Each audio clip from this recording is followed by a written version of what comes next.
La quatrième habitude des gagnants est la confiance en soi. Supposons qu'il vous soit impossible d'échouer. Que tenteriez-vous de faire?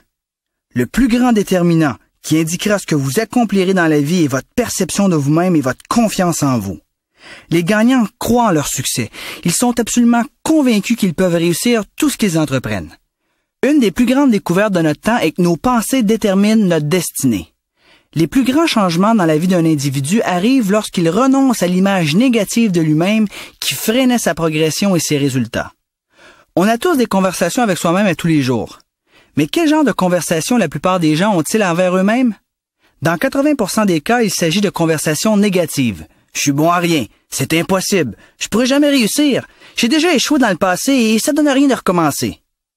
La personne la plus importante qui vous parlera toute votre vie est vous-même, alors faites bien attention à ce que vous vous dites. La plus importante et la plus négligée de toutes les conversations, c'est l'entretien que vous aurez avec vous-même.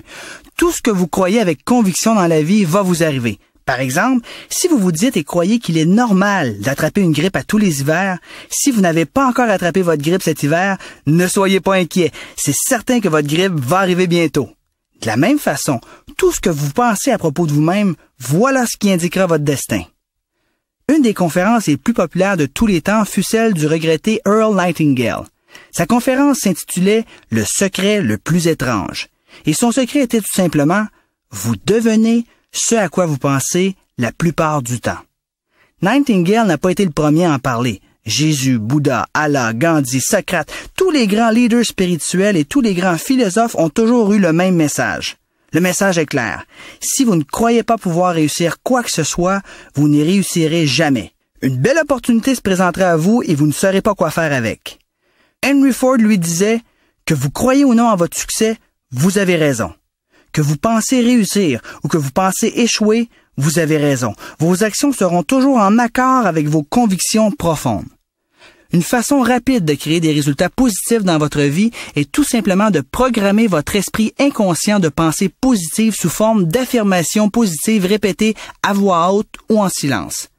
Commencez par faire une liste de toutes les qualités que vous aimeriez posséder et répétez cette liste avec conviction, comme si vous étiez déjà cette personne. Je suis une personne très responsable, je suis ponctuel, j'ai toujours une attitude positive quoi qu'il advienne. Votre attitude émotive face à votre avenir est de première importance. À moins de croire honnêtement que vous puissiez réussir ou vous imaginez en train de réussir dans votre esprit, vous ne pourrez jamais espérer concrétiser vos objectifs. Avant de réaliser quoi que ce soit à l'extérieur, vous devez d'abord l'accepter à l'intérieur. La majorité des gens ont un blocage mental qui les empêche de gagner plus que ce qu'ils valent en réalité.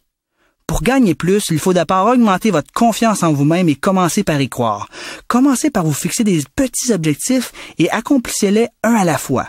Vos victoires successives contribueront à augmenter votre confiance en vous. Lorsque vous croirez en vous-même à tel point que vous saurez que vous pouvez accomplir n'importe quoi, votre futur deviendra illimité. La vraie sécurité dans la vie ne vient pas d'un emploi sécure ou le fait d'avoir plein d'argent dans son compte en banque. La vraie sécurité vient plutôt de l'intérieur, à savoir sa confiance dans sa capacité à produire. En fait, les gens qui ne font que se vanter de leurs avoirs, comme leur grosse maison, leur grosse voiture, ou leur gros bateau, leur Rolex ou leurs vêtements signés Armani, c'est bien plus un synonyme de non-confiance en soi. Ces personnes veulent se faire apprécier pour les biens matériels qu'ils possèdent plutôt que pour ce qu'ils sont vraiment eux comme personnes. Pour conclure, il existe une proportion directe entre votre confiance en vous et votre réussite future. Le gagnant s'estime beaucoup et il croit qu'il possède le potentiel d'accomplir tout ce qu'il veut dans la vie. Rappelez-vous que ce n'est pas ce que vous êtes qui vous retient, mais c'est plutôt ce que vous ne croyez pas être. Votre image personnelle et votre confiance en vous va déterminer les limites de vos accomplissements futurs.